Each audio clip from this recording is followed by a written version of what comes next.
et Dei eius semper consolatione godere per Christum Dominum nostrum. Amen. Sede sapientiae. Ora pro nobis. Nomine Patris et Filii et Spiritus Sancti. Amen.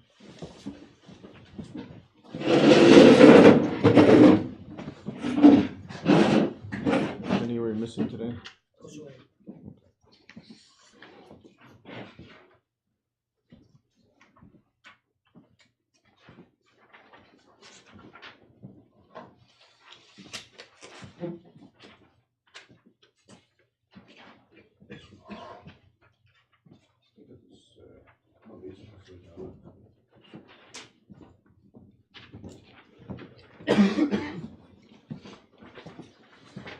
All right.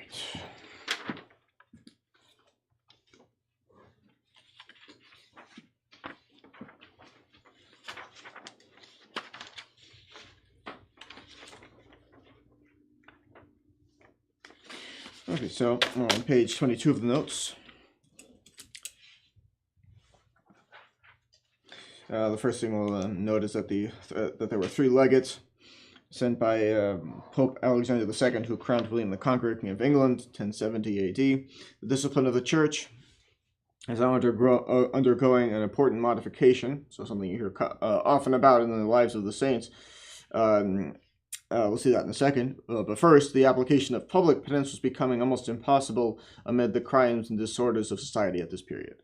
So keep in mind that there are, for many centuries, obviously we're looking at the 11th century here, over 1,000 years now after the earthly life of our Lord, and public penances, public canonical penances had been quite common.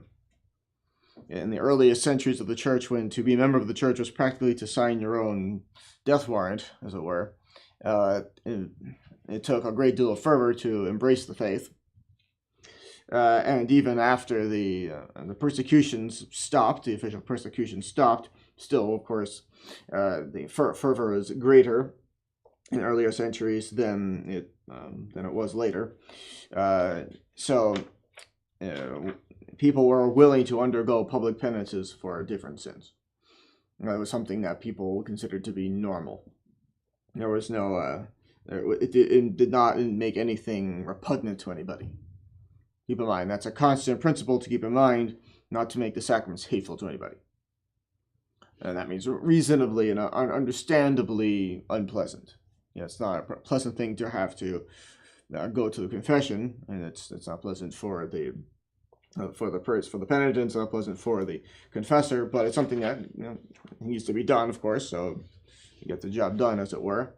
That's the way to look at it. So it can be done efficiently. It could be done while making things as little unpleasant as possible. It'll never be really a pleasant thing, but it's definitely not to be made hateful, not to be made repugnant in an understandable or reasonable way to anybody. So a reasonable person would think, yeah, that's really we want to avoid that.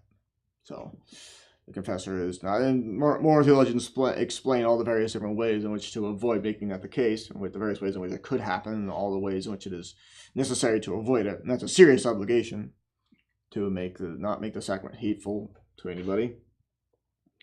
So not assigning weird penances, for example. And nowadays, in most cases, to assign, well, it depends on the sin, but some sins need to be publicly disowned, and that principle remains true. If it's a public sin, it needs to be publicly disowned.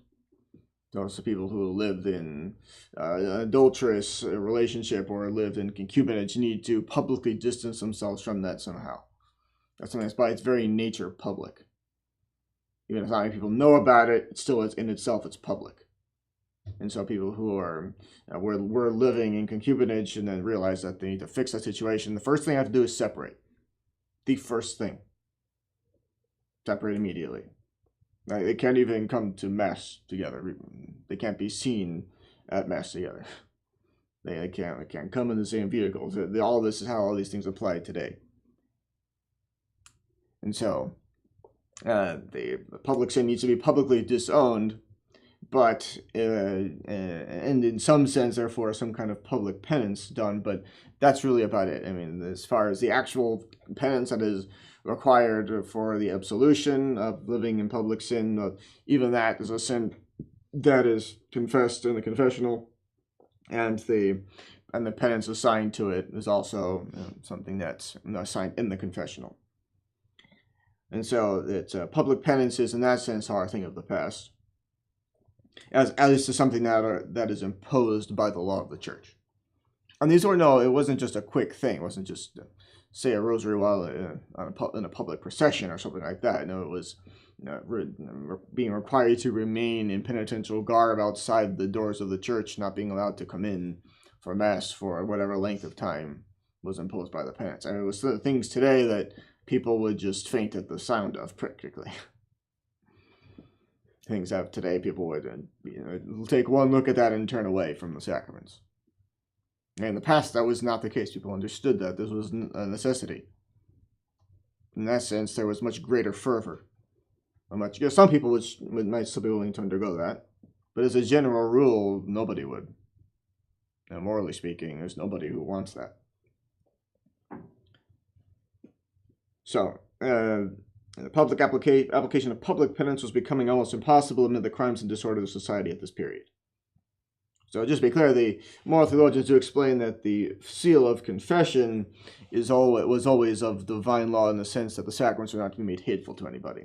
But the real full strictness of the laws governing the seal of confession are passed or legislated by the church, making absolutely clear to what extent the sacrament will not be made hateful to anybody. And that is, of course, incredibly strict. So very, very strict, as the confessor is not allowed to reveal even the least venial sin that he heard confessed, in a way that, so I think never say that this person committed this sin and that violation of the seal.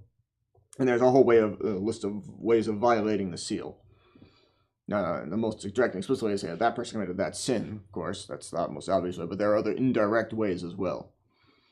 Markolak gives the example in places where this was something also in the past that had to be observed, that some sins were reserved, could not be absolved by just any priest. Some were reserved to the local ordinary. For example, in having an abortion was a sin that was reserved to the local ordinary. It could be absolved, but it had to go to the bishop of the diocese. It couldn't go to even a pastor. It had to go to the bishop of the diocese to get that absolved. And so there are some sins whose absolution was actually reserved to the Holy See itself. Some things that were that serious. But the point is that in some places they would put up lists outside of the confessionals in different places. These reserved sins cannot be absolved here. And that's something that's good. People need to know that. But Markovak gives as an example of violating the seal of confession if the confessor were to come out of the confessional while hearing confessions and check that list in a way that people could see it. Because it's highly possible somebody just confessed one of those sins on that list. So that's a way of indirectly violating the seal. And also, it's also true that the confessor cannot use any knowledge gained in the confessional. And it's all very strict. And also, Markovak explains that if the confessor were ever to be challenged as to whether he knows this or that thing they learned in the confessional, he's required to say no. And it's not a lie. In fact, even if he were to be interrogated under oath, he would still say no and truthfully be answering no, because he was not told that as man, but as God, sitting in the place of God while being told that. In that sense, an ambassador of God. So it's not a lie. That's actually telling the truth. He does that as he's being asked as a man. Do you know this? He says no. That's the truth. So there are certain uses of knowledge gained in the confessional that are illicit. For example, the priest can apply if he hears somebody confessing something and think, oh, maybe I should examine myself on that. He can apply it to his own spiritual life, things that occur to him as a result of hearing confessions. But it's extremely limited, the ways that it can be used. Also, it can be used if somebody is so malicious as to poison the altar wine and then try to use the confessional as a way of taunting the priest that I just poisoned your wine and nothing you can do about it because I'm telling you in the confessional that he's allowed to not use that wine.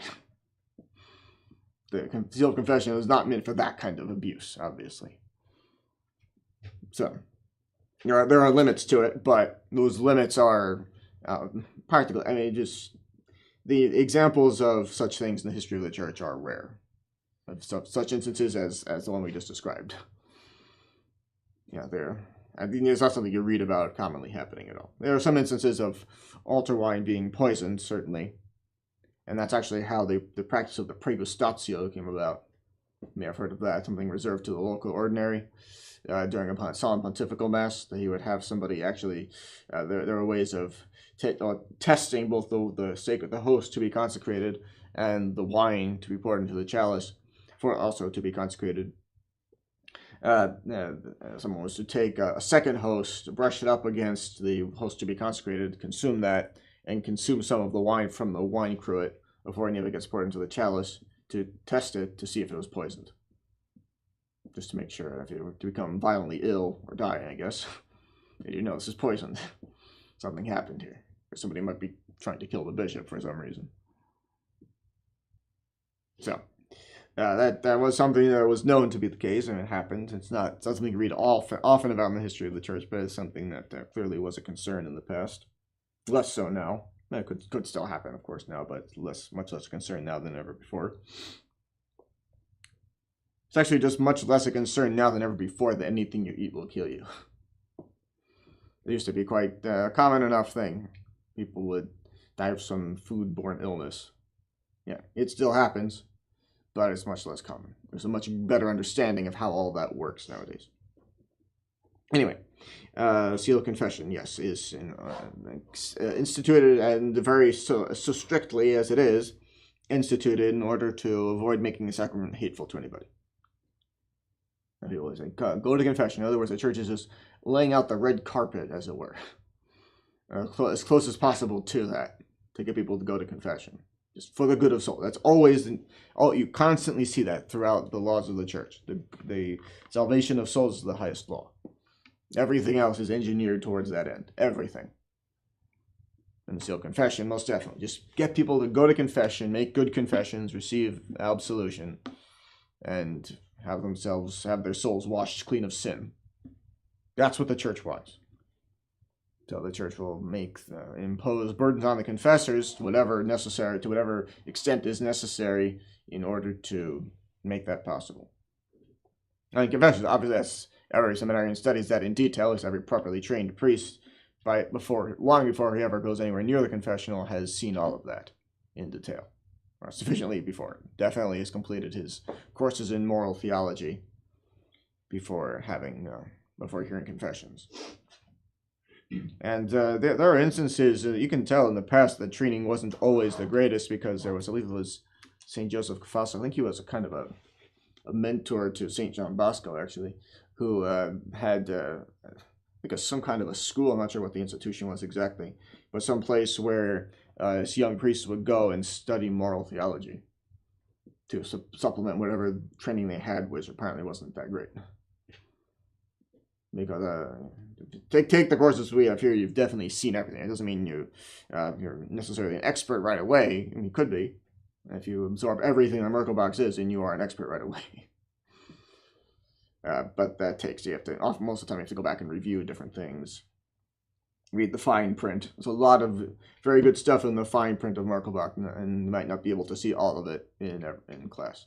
Much of it you do, but even then there's always something more you can learn from going back and reading that. It really just doesn't get any better than a manual like Merkelbach. So there are other very good ones, but it's the best. All right, so application of public penance was becoming almost impossible amid the crimes and disorders of society at this period. In other words, even in the Middle Ages, looking at the High Middle Ages here, we're definitely in that period. Even so, there is effects of original sin take their toll. And general fervor is not what it once was.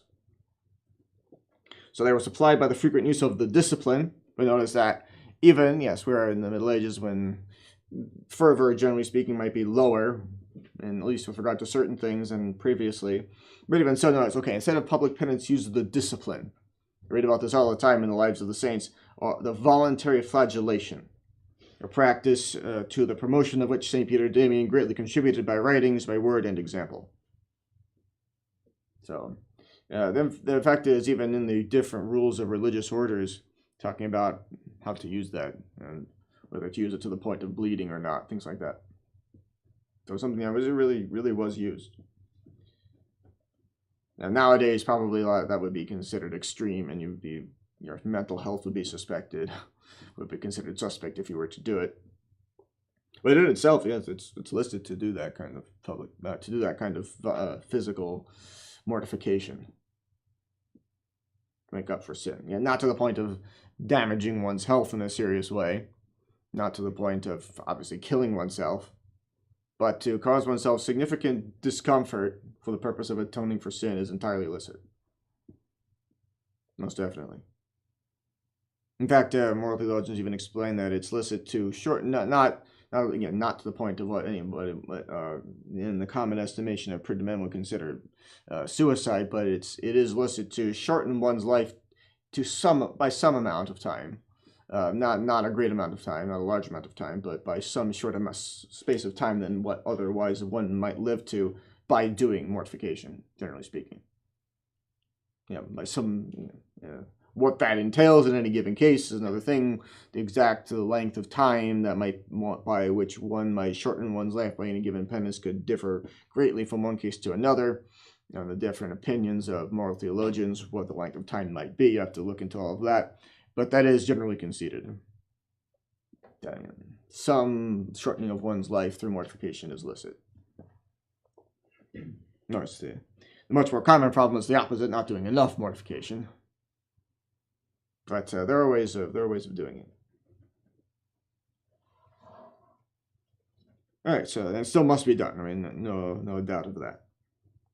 So the austerities of Saint Dominic of the Iron Quiros, whose wonderful history has been left us by his friend and mentor, friend and admirer, Saint Peter Damian, also favored the change.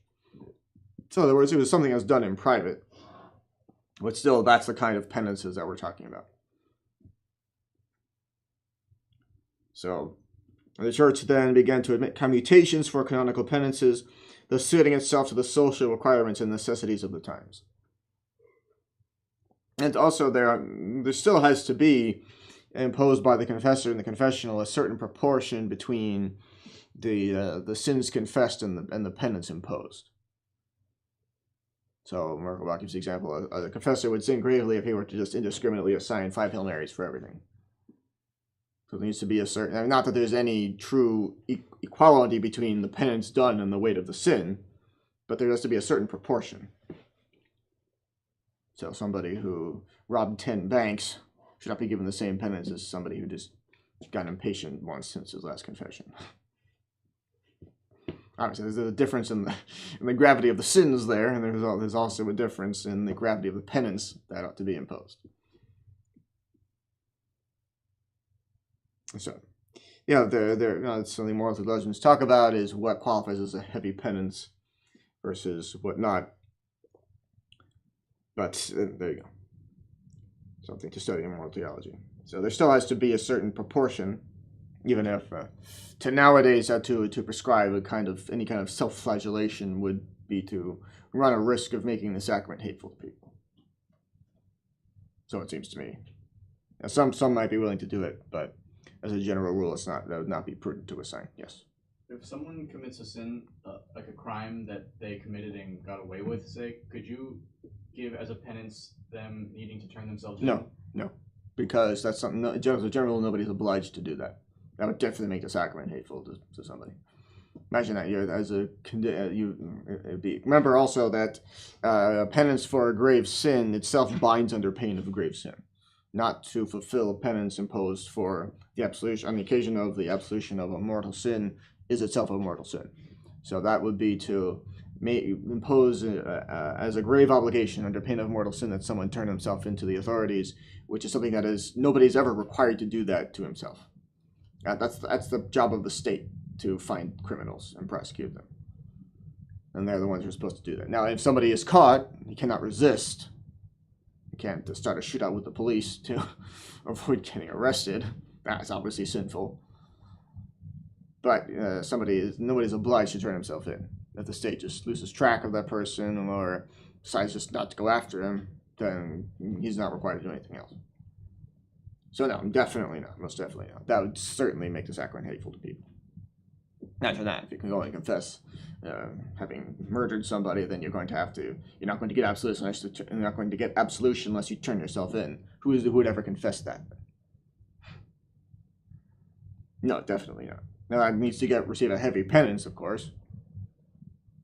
And the malice of the sin clearly explained to the person who confessed it. But definitely no. No way.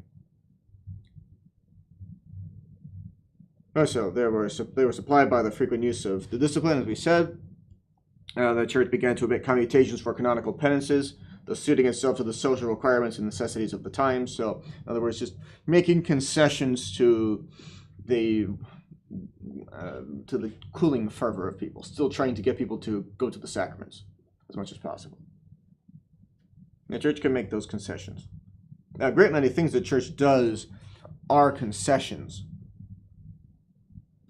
For example, not wanting the mass. The general rule: the mass should not go on for, in a sense, too long. Not that objectively speaking, too long a time could be allowed for the celebration of the mass, but there could be a too long a time as far as the weariness of the people is concerned.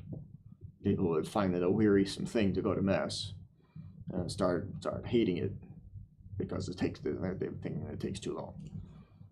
So the mass is not meant to go on for longer than a standard amount of time. Sometimes some ceremonies, just of their very nature, are very long.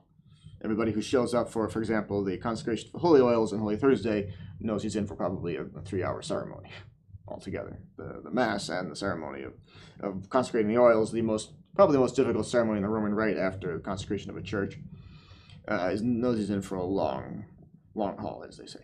And the consecration of a church, that takes about 8 hours.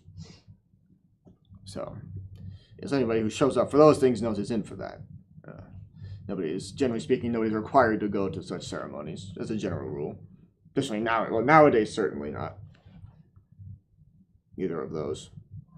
Anybody who does show up for them is okay with that.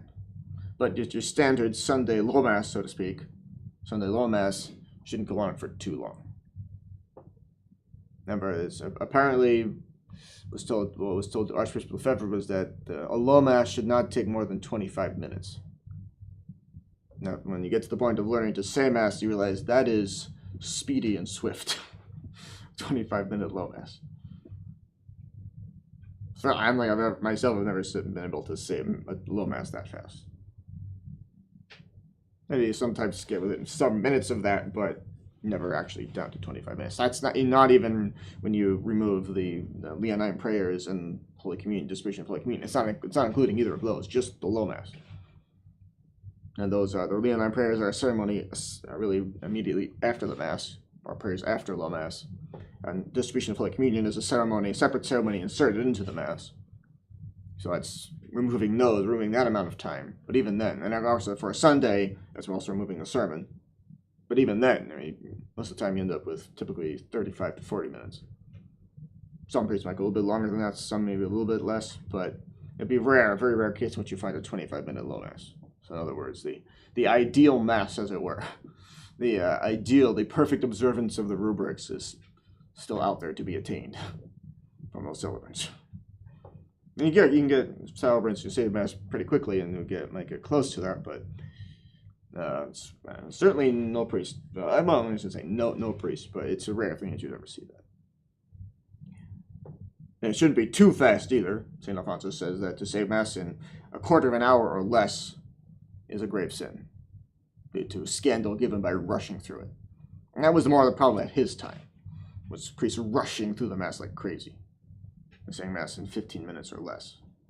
You'd have to be disregarding all the rubrics, not paying attention to any word that you're saying to get through it that fast. You'd have to be a complete and total mess to get through it in that amount of time. So that's one extreme. The other is just dragging on the mass for longer than it's meant to be. And the ceremonies of the mass are very precise. You study the rubrics. When you study the rubrics, you see that, just how exactly everything is laid out. Not every ceremony is laid out in great detail. Many ceremonies have just authors left to explain what to do. So pontifical ceremonies sometimes what to do exactly is a bit vague. There's not that much authoritative given about such ceremonies, but for a low mass, everything is hammered out.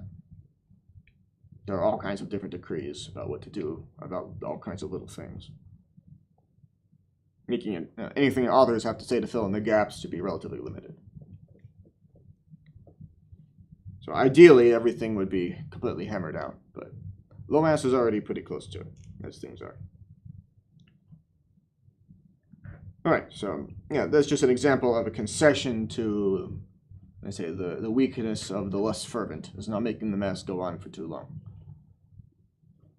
Now, some people might take that a bit too far, take advantage of that more than they ought to, perhaps, and say never go to a high mass.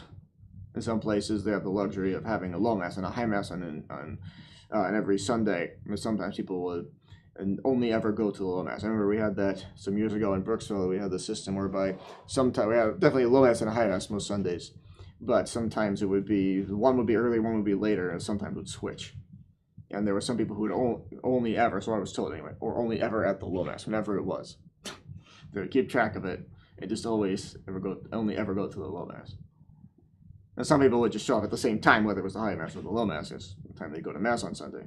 That's one thing, but some people would just only ever show up for the low mass. And probably that was not most people. Most people probably had their time that they would go, but I remember that.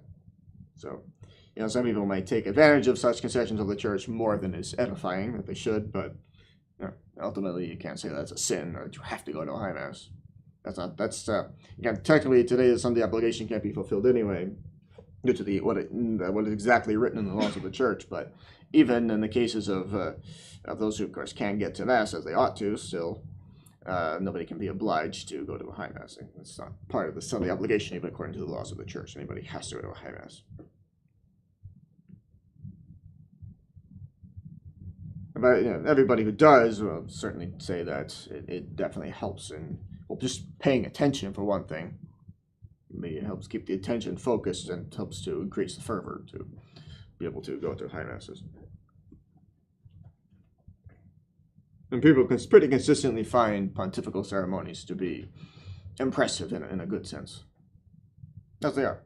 And even we can't even do it up nearly as much as it could have been done up in the past. It still is impressive to see pontifical ceremonies done.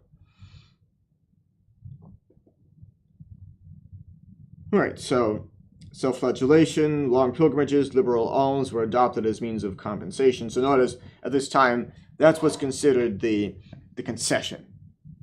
You can do self-flagellation, going on a long pilgrimage and give a lot of money to the poor, for example, to the church, or probably just to the poor rather than to the church in the case of penances imposed by the church. But still, those are the things that people are willing to do. Nowadays, people would balk at most of those things, given as penances. Or at least that might cause some scandal. Certainly when it comes to giving liberal alms, very liberal in a good sense, very generous. You say liberal nowadays, I think brings to mind liberalism, which is something completely different from this was liberal in the sense of liberality, a healthy generosity. All right, so these means, that is, were found especially or admirably suited to tame half-savage spirits, to effect, with the verb with an E means to bring about something, to effect the reparation of so many deeds of plunder, or punish simoniacal avarice. So yes, to effect the reparation of deeds of plunder. Yes, there is an obligation to make restitution, of course, in the event of any kind of unjust damage. And sometimes it happens that the exact person, whether a physical person or a moral person, whose property was damaged in the initial unjust damage of property, restitution cannot be made to that person directly. But even then, the obligation to make restitution stands. Nobody can maintain ill-gotten gains just because he can't access the person or the entity, whatever that might be, from whom or from which he originally obtained it. So, if somebody stole $1 million from somebody else, that person from whom the money was first stolen dies, that money has to be given back to the heirs of that person. And if there are no heirs of that person to be contacted, then you have to go into other possibilities. So, either given to the poor, to the truly indigent, or to the church. There are different ways of making such restitution. Of course, first thing has to be done, yes, to the person himself or the entity, or as nearly as possible to that, and if not after that, then to some other entity. But the obligation to make restitution stands, for sure. That never goes away. So a year of canonical penance was satisfied by a certain number of stripes, as a number of times one would do a self-flagellation, which, if done with the vigor with which it was meant to be done, would leave a stripe, a mark on the back due to the blow, force of the blow, by a sum of money given to the poor or to some church or monastery, or by a pilgrimage. The system allowed the imposition of long years of penance, which might be performed by means of the compensation. So that's when you see indulgences, the amount of time attached to indulgences. Some people might think that's the amount of time in purgatory that you're getting off by doing this or that penance or saying this or that prayer. No, what that means is the amount of time, the amount of temporal punishment due to sin that would have been remitted by doing a public, these canonical penances for that length of time, could be done, can be attained. That amount of, that amount of credit, as it were, towards doing penance is attained, and the fruit towards that end, to that effect, to the effect gained by those good actions, given out of the treasury of the church on the occasion of doing this or that act. So, for example, it's an extremely rich indulgence to look at the sacred host and the precious blood at the elevation of the Mass and say, "My Lord and my God." And then, of course, an act of adoration, and that's an indulgence of over 7 years. And to do just that, remits now is the equivalent of doing 7 years of, say, public fasting, or wearing penitential garb in public for 7 years. The church can do that out of the treasury of the church. In other words, the superabundant merits of the Passion of Christ, and also the other extra merits of Our Lady and the saints. All of that goes into the treasury of the church. The church can dispense. There's no risk of it ever running out, of course, but the church can take from those fruits, those merits, and apply them to other souls, whether to souls on earth or to the souls in purgatory, on the occasion of different good works. And also, even in the case of, for example, a mass, or some masses being said invalidly, then that fact that's discovered, the Pope can condone that in the sense of dispensing from the need to then say those masses validly by taking from the treasury of the church and applying those merits to those masses. So masses are all said for those intentions, effectively, as far as the fruit those intentions were meant to get. That's already done. The obligation is fulfilled.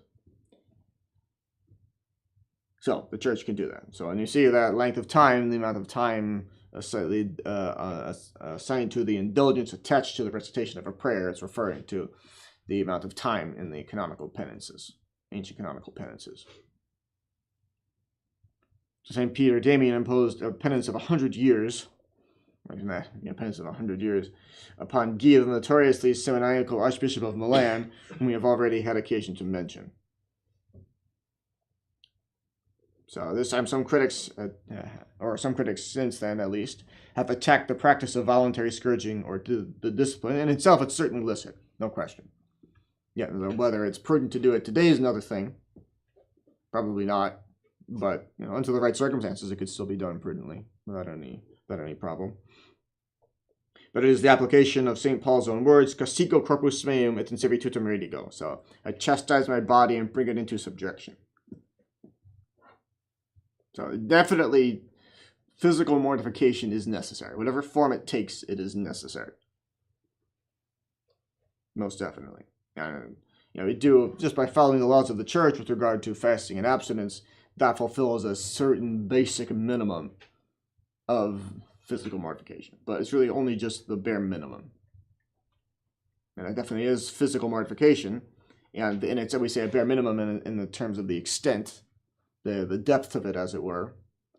But actually, when you think about it, just how many days there are, we're taking into account 40 days of Lent, the Ember Days, various vigils, every single Friday in the year, the number of days in which there's some physical mortification required by the laws of the church, that's a significant portion of the year. You can do the exact calculations, but 365 days in a year, every single 50 some odd weeks in a year, every single Friday, with rare exception, is a day of abstinence. 40 days of Lent, various Ember days, vigils. Take all that into account. That's quite a few days of the year. Know what that amounts to? Maybe a third of the year or so. Maybe a bit less, maybe a bit more. I have to do the exact calculations, but somewhere around a third, a quarter to a third of the year, of the days in the year, are days of mortification to some degree or another. Now, most Fridays you would not consider that. No, I mean, none of it is really rigorous mortification compared to what was done in the earliest centuries. Even the laws of fasting, what they are now, are very different from what they once were. What used to be just one meal, it doesn't have anything to do in particular with the quantity. Well, that was not specified by the laws of the church, but it was one meal a day after Vespers, so in the evening. And the amounts, the types of food, the quality of the food was very strictly restricted. So pretty much any, not only flesh meat of say beef, for example, was forbidden, but also anything of chicken, fish, eggs, probably anything dairy related, all of that forbidden. Just pretty much was bread and water, maybe some vegetables. That was one meal a day. That was it. That was the one meal. Probably not very much, if the quantity wasn't specifically mentioned. But it was just very, very, very austere indeed. And then eventually, that's why we're not singing Vespers nowadays. But when we sang Vespers during Lent, we would sing it at noon because the laws of the church require that the main meal be taken after at least if there's a public liturgical carrying out of Vespers, that has to be before the main meal of the day. So we would sing Vespers at noon instead of at 5 p.m. when we would sing Vespers, and we would do that during Lent. Because when we have the main meal. Yeah, that still remains. So the laws of the church eventually allowed Vespers to be pulled up earlier to allow for the meal to be earlier. And then, of course, nowadays there are 2 smaller meals allowed in addition to that. In the general laws of the church, that's all. There are exact weights allowed for each of those collations. In the U.S., it's just don't make sure they don't equal the main meal. But even so, now on days of fasting, you can still have 3 meals. And on many of those days, you can have meat at that main meal. Not on Fridays, and not on Ash Wednesday. But generally speaking, you can have 3 meals a day on days of fasting, and you can also have meat at the main meal. So you can see just how relaxed, how very greatly relaxed that's been. And then also something relatively very recent, indeed, the relaxation of the strictness of the Eucharistic fast. It was Pius XII who allowed the 3-hour, 1-hour rule. That is the current one that's currently enforced. For any time, any Mass at which someone receives Holy Communion, or in the case of the celebrant, from the time of the beginning of the Mass. Now, it used to be that 1 drop of water from midnight onwards broke the fast. And you couldn't receive Holy Communion that day. A priest couldn't say Mass that day. That was that. Just a drop of water. That's how strict it was.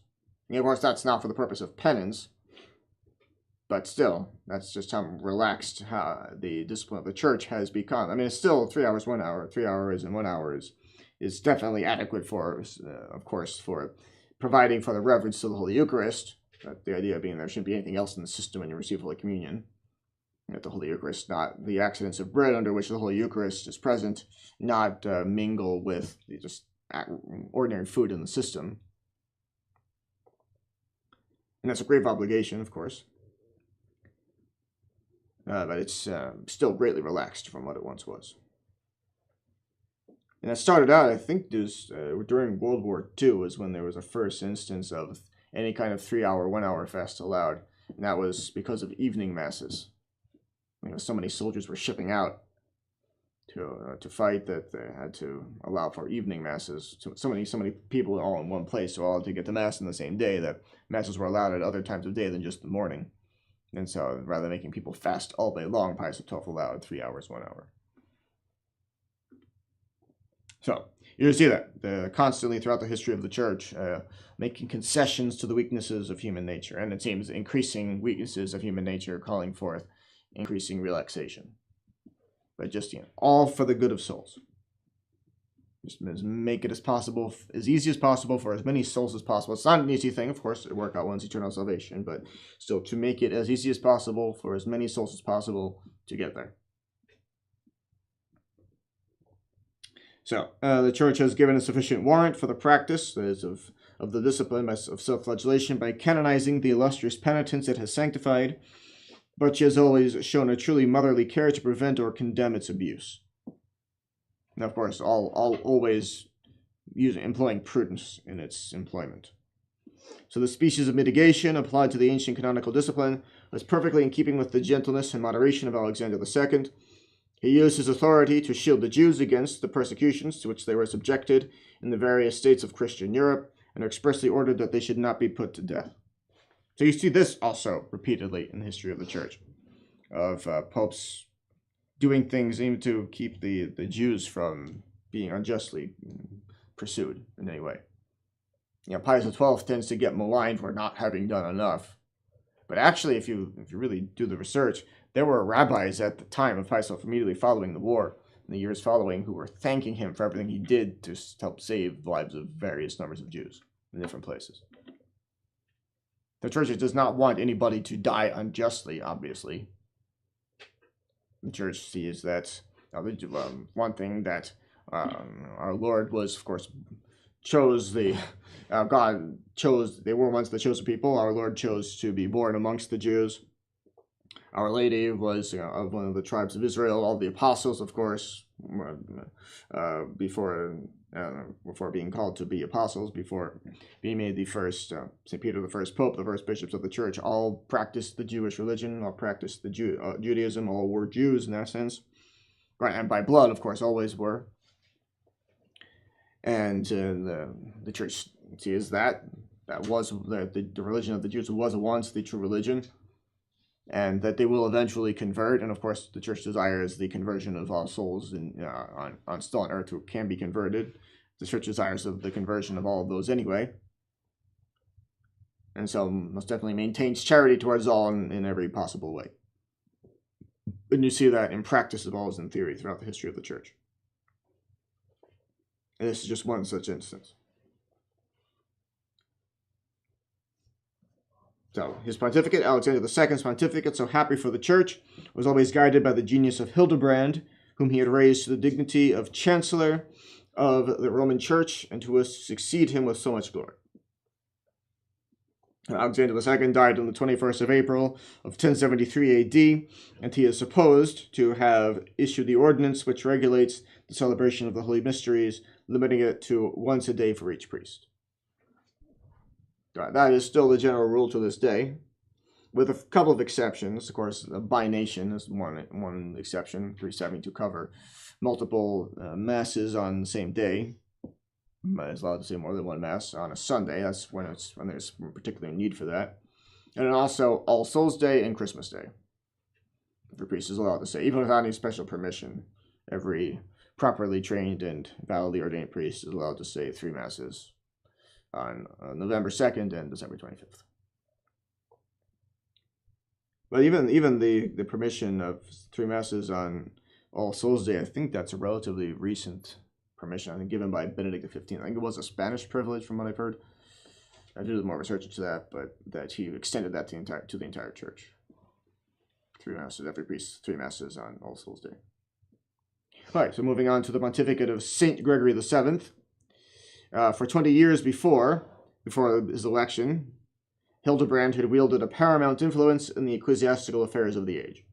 So we followed him to some extent. His name has certainly been prominent in the recent pontificates we've looked at. We followed him as he fought his way through 1,000 opposing forces towards the establishment of a hard-labored reform which was to save modern society. So modern meaning of his day, of course. To use his words, no man becomes great all at once, and lofty buildings are raised by degrees. Notice this, centuries before Martin Luther ever appeared, there was already talk of a disciplinary reform of the church. It was tightening things up, reform in a good sense. A tightening of the screws, as it were, of discipline. And it was in need. I mean, look at what was happening at this time. There was definitely a need for that. And so, son of a carpenter of Rome, then a monk at Cluny, the extraordinary merit of Hildebrand recommended him to Henry III, Emperor Henry III, as a fit preceptor for his young son Henry IV. So it was a singular destiny that brought together in the relationship of guide and disciple two individualities destined in later days to embody the fiercest struggle between the papacy and the empire, or one of them. There have been multiple ones, but one of the fiercest. Notice our author here, for whatever reason, he's a French author, you have to keep it in mind, he likes Napoleon. So he tries to avoid characterizing what happened between Napoleon and Pius VII as a conflict, which is just absurd, frankly. There's nothing more of the nature of a conflict than that. So, and this is one of the fiercest. That one is probably comes close, the other one. This may you could argue about which one was worse, which was the greater conflict. But definitely, it seems the one between Pius VII and Napoleon probably lasted longer. But in any case, we'll look at this. The tribute of gratitude to his former master is paid by the royal pupil with hostile arms, and the thunders of Gregory VII fall upon the ungrateful disciple of Hildebrand. And we'll see why. The writers hostile to the papacy have studiously ignored this shameful position of Henry IV in his bitter war upon the monk whose devoted care had guided the studies of his early years. So brought to his native city, Rome, by St. Leo IX, Hildebrand's influence steadily increased day by day, as Chancellor of the Roman Church under Alexander II, repeatedly entrusted with the management of the pontifical elections. He had enthroned popes but would not wear the tiara himself. So to this day, to this day in the sense of, as the most recent thing on record is that still the Camerlengo, the chancellor of the conclave, still is effectively not in the running for election. He's not considered popular. Just for whatever reason, it's just customary. There's no law of the church about that. But just for whatever reason, it's just not the case. And many times also, sometimes it happens that the obvious candidate is sometimes not elected. Sometimes they're saying, go in as Pope, come out as a cardinal. In other words, everybody expects this particular candidate to be elected, but that for whatever reason, it doesn't happen. And that's pretty frequent that for various reasons that doesn't happen. So, if there is ever a case in which the obvious candidate goes in, gets elected very quickly, and emerges as Pope in just a couple of days, it means it was either rearranged or effectively rearranged, or prearranged rather. It was either prearranged or just clearly understood beforehand who was going to be elected. So Pius XII, for example, 1958, or not 58, 1938, or no, beginning of 1939 rather, when he was elected, that was a very quick conclave. And he was the obvious successor. Cardinal Pacelli was the obvious candidate. Had been prominent for a long time in the church, the right-hand man of Pius XI. Everybody expected he would be elected, and he was after just a couple of days. That means everybody knew it, and everybody was just expecting to vote for him and make it official. So that's a very quick conclave. Sometimes it has happened in the history of the church that the cardinals or the electors have been unable to agree for years as to who should be the next pope. That has happened. Or this conclave couldn't come together for years. All right, so wouldn't wear the tiara himself up to that point. He just was never elected, never really considered. But his hour had come during the funeral obsequies of Alexander II. The cardinals, bishops, priests, and monks were gathered together in the Basilica of St. Peter. The vast edifice and its every approach were thronged by a countless multitude. When Hildebrand appeared, every eye was fixed upon him. A sudden impulse seized the crowd. One spontaneous, unanimous outburst or cry burst forth from every breast, which shook the solid arches of the sacred building, and they effectively proclaimed that St. Peter chooses Hildebrand for his successor. This is one way in which elections happen, is everybody just acclaims the next candidate. yeah, that does the job in the sense that what's meant to be ultimately the agreement of the entire church that this man is the next candidate. This man is the next pope. And so in that sense it makes, when everybody agrees just so spontaneously like that, you don't even really need an election. It might still be a good idea to go through the procedures, just so there's no question. But I mean, in itself, that qualifies for sure.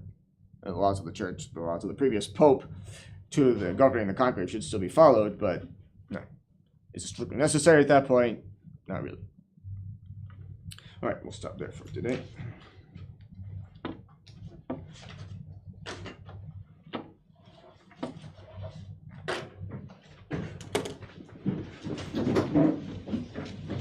Patris Filii et Spiritus Sancti mens subtuum presidium conficimus sancta Dei genitrix nostras supplicationes et specias in necessitatibus sed periculis contis liberanos semper vigilorios et benedicta. Amen. Nomine Patris et Filii et Spiritus Sancti. Amen.